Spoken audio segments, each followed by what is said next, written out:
Good morning, everyone. It's Bree here at Blossom and Branch, and today it is July 8th and it feels really cold. So we have had one of the coldest summers here on record in Colorado. Today what we're going to talk about is perennials for the cutting garden. So I wanted to show you some of the perennials that I rely on, especially in this kind of summer in-between period. For cutting, they're great perennial plants, and most of them are actually pretty low maintenance as well. So let's go take a look. Okay, here we are, and this is kind of our peony area, and this is the area that this year we pulled up all of our landscape fabric. So you might remember that we had lifted all of the fabric and replaced it with mulch and living ground cover. So right now we have blue grama growing in here. It's doing really, really well. I'm really happy with that. And the mulch is doing really well too. I really like the mulch for the weed suppression, and in my perennial areas, wood chip mulch does really well. There's this myth that wood chip mulch depletes nitrogen in the soil. That doesn't happen, don't worry about it, unless you mix it into the soil. If it's just sitting on the surface, you don't have to worry about nitrogen robbing. But what I want to show is this other perennial that we have over here in this area. So we have some other perennials here interplanted with our peonies, and this is one of them. This is blue Fama Scabiosa. It comes in a light blue, it comes in a dark blue, and you can see the inside has this interesting texture, and then these outer petals open up.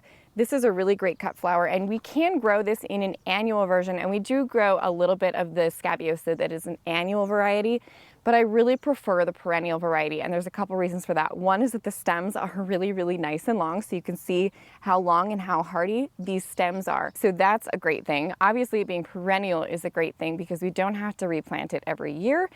We grow this from seed, and now this is year 2 that you'll usually get blooms if you're starting from seed.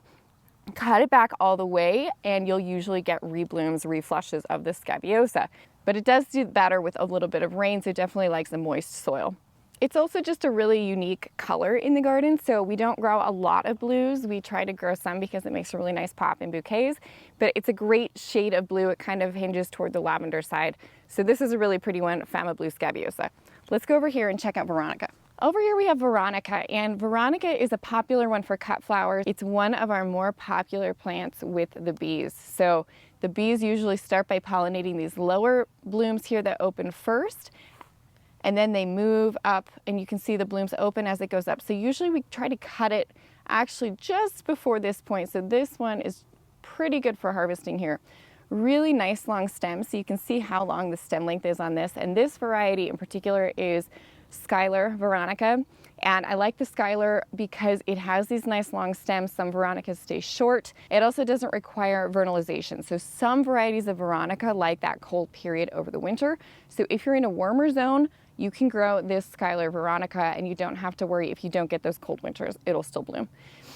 If we cut it all the way down to the ground, so you can see we cut it quite far down, then we'll get a second flush. This one we've been leaving mostly for the bees. They do put off these really interesting seed pods, so if you leave it, they kind of get this interesting texture, and then they dry brown just like this on the stem, and we prune them back in the spring. Veronica also comes in a lot of different colors. I personally like growing the white, but it also comes in purples and pinks, so check this one out.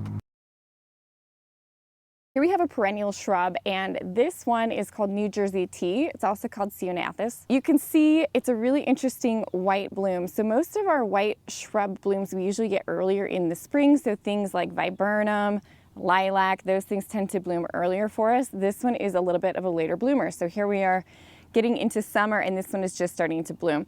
You can see as a shrub, it makes these nice long stems, so these are great for cutting. These ones are also native to North America, so definitely check out New Jersey tea if you're looking for a shrub. Over here, I'm standing next to milkweed, and this is swamp milkweed. Now, a lot of the things here at the farm we grow mostly for pollinators, so you might not know this, but our goal here at the farm is restoring native habitat. We supplement that habit with growing cut flowers. That's how we make money to do all of this work. So a lot of times what we're growing are native plants, and we try to leave most of them for the bees and the pollinators, specifically monarchs in this case, because we're growing milkweed. So swamp milkweed is one that actually prefers wetter soil. So check to see which milkweed is native to your area if you're wanting to grow milkweed for the monarchs in particular. But this one also happens to make a really great cut flower.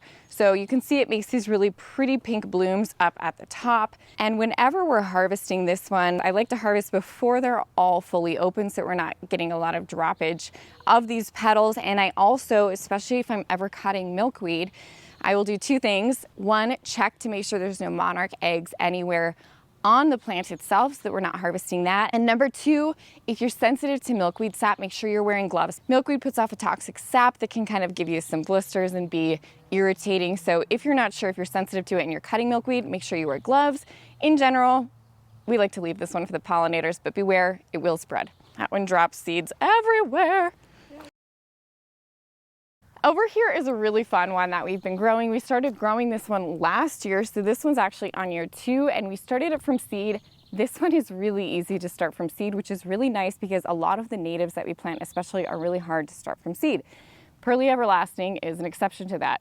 Starts very easily from seed, grows very well, especially if you're in drought conditions. It prefers dry conditions. And here it is in year 2, it's gotten much taller. So in year 1, we were topping out right about at this height, and here in year 2, they are much, much taller. Pearly Everlasting, if you're looking to buy seeds, make sure you get the seeds for Pearly Everlasting if you're in North America.